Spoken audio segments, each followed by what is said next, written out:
Alright, so my original plan was to do all 4 of these as one set of videos and just do kind of one day of trig review, but talking to everyone in class, I think people could use a little bit more practice with trigs. What we're going to do is separate this into 2 different sections. I will just have 2 videos in these first 2 topics for the first part, and we'll do the other 2 videos in the second part. That way we're not trying to jam together all of trigonometry into a single day.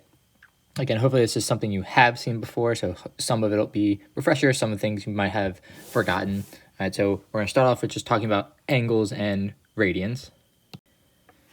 So before we talk about radians, we'll talk about degrees, which is kind of the angle measure that you learn throughout your whole life whenever you're kind of in math class until you get to pre-calc. I have a degree. Basically, you take this circle with some angle on the inside. All right, so we're trying to measure this angle. What you're going to do is break up this circle into 360 equal pieces. All right, of course, I'm not going to be able to draw it exactly. And then you basically just count how many of these pieces you hit along the way. And maybe this one you hit at like 65 of those pieces. So 65 of those 360 pieces this angle hits, we call that the degree measure. Again, everyone pretty much has been working with degrees their whole life. So you know if I say a 150 degree angle, you can probably picture it in your head pretty quickly. All right, but this is the official definition of degrees. And the reason we need to introduce a new way to measure angles is pretty much this number, this 360 that was picked for how many times I break up the circle. That's kind of just an arbitrary number. All right, it was chosen originally by older civilizations because 360 is divisible by a lot of numbers, 2, 3, 4, 5, 6, all those numbers. All right, so it's easy to break up a circle based on degrees into even pieces. But if we start doing all our kind of trig stuff and mixing it with derivatives and all that, if you stay in degrees, this 360 keeps having to be kind of recorrected every single time. So instead of using 360, we use a different method, which is radians. All right, so what is a radian? All right, so the setup is pretty similar. We have our angle that we care about. So this is the angle we're trying to measure, all right, called theta. All right, so what we're going to do with degrees, we're going to just put it in any circle and cut it up. To make the radian measurement easier, we're going to put it in a unit circle, which means we're going to put it in a circle of radius 1. All right, so this just means radius 1.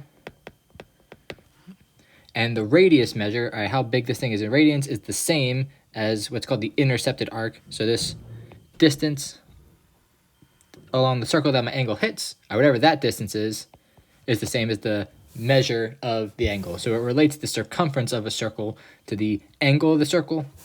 And this is why formulas and things work out a lot nicer when you're doing calc, because there's a relationship between the circle and the angle. The formulas work out a little bit nicer, just like we saw earlier. If you take the derivative of sine, you just get cosine. So things like this work out nicely if you're using radians. All right, if you're using degrees, there's these extra 360s and 2 pi's all over the place. All right, with radians, these type of formulas work out really nicely.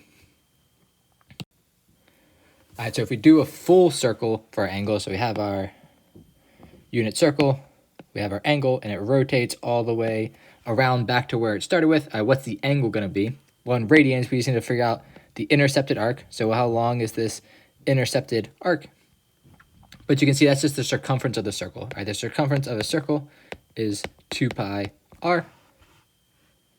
And we saw it's a unit circle, which means the radius is 1. So this is 2 pi times 1, just 2 pi.